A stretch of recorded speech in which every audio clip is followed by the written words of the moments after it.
To be a lady. Language is a potent indication of class divisions as well as a tool to aspire for a higher social status. Let us read this extract from work Pygmalion, a play by George Bernard Shaw, to understand the role language plays in class divisions. A young woman wants to see you, sir. A young woman? What does she want? Well, sir, she says you'll be glad to see her when you know what she's come about. She's quite a common girl, sir. Very common indeed. I should have sent her away, only I thought perhaps you wanted her to talk into your machines. Oh, that's all right, Mrs. Pierce. Has she an interesting accent? Oh, something dreadful, sir, really. I don't know how you can take an interest in it. Let's have her up. Show her up, Mrs. Pierce. This is the young woman, sir.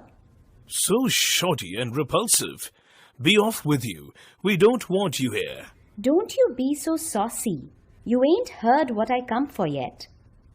Did you tell him I come in a taxi? Nonsense, girl. Do you think a gentleman like Mr. Higgins cares what you came in? Oh, we are proud. He ain't above giving lessons, not him. Well, I ain't come here to ask for any compliment. And if my money's not good enough, I can go elsewhere. Good enough for what? Good enough for ye. Now you know, don't you? I'm come to have lessons, I am, and to pay for 'em too. Make no mistake. Well, what do you expect me to say to you? I won't be called a baggage when I've offered to pay like any lady. What is it you want, my girl? I want to be a lady in a flower shop instead of selling at the corner of Tottenham Court Road. But they won't take me unless I can talk more genteel. I know he can teach me. Well, here I am ready to pay him, not asking any favor, and he treats me as if I was dirt. How can you be such a foolish, ignorant girl as to think you could afford to pay Mr. Higgins? Sit down. Sit down, girl. Do as you're told. Don't mind if I do. What's your name? Lisa Doolittle. So, Liza, how much do you propose to pay me for the lessons? I won't give more than a shilling. Take it or leave it.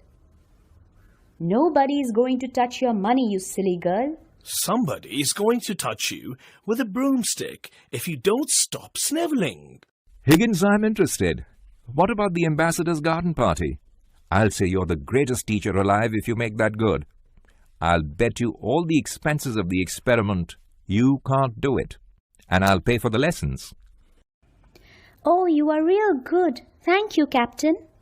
It's almost irresistible. She's so deliciously low, so horribly dirty. Oh, I ain't dirty. I washed my face and hands afore I come. I did.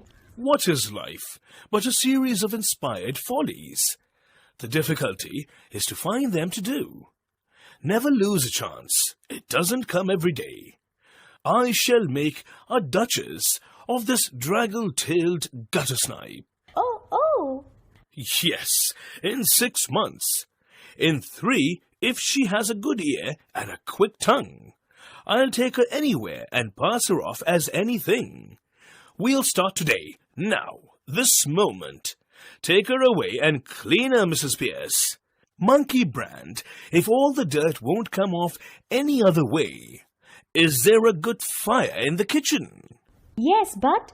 Take all her clothes off and burn them.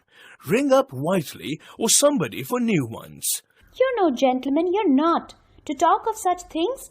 I'm a good girl, I am. And I know what the like of you are, I do. We want none of your Lizen Grove prudery here, young woman. You've got to learn to behave like a duchess. Take her away, Mrs. Pierce. If she gives you any trouble, wallop her. No, I'll call the police, I will. But I've no place to put her. Put her in the dustbin. Oh. I think you said you came in a taxi. Well, what if I did? I have a good a right to take a taxi as anyone else. You have, Eliza, and in future you shall have as many taxis as you want. You shall go up and down and round the town in a taxi every day. Think of that, Eliza. Mr. Higgins, you're tempting the girl. It's not right. Very clever, Higgins. Miss Doolittle. There. That's all you get out of Eliza. Ooh. No use explaining. As a military man, you ought to know that. Give her orders, that's what she wants. Eliza, you are to live here for the next 6 months, learning how to speak beautifully, like a lady in a florist's shop. If you're good and do whatever you're told, you shall sleep in a proper bedroom and have lots to eat, and money to buy chocolates and take rides in taxis. But if you're naughty and idle, you will sleep in the back kitchen among the black beetles and be walloped by Mrs. Pierce with a broomstick. At the end of 6 months, you shall go to meet the king in a carriage, beautifully dressed. If the Buckingham Palace finds out you're not a lady, you will be taken by the police to the Tower of London, where you will be kept as a warning to other presumptuous flower girls. If you are not found out, you shall have a present of 7 and 6 pence to start life with as a lady in a shop. It isn't a bad offer.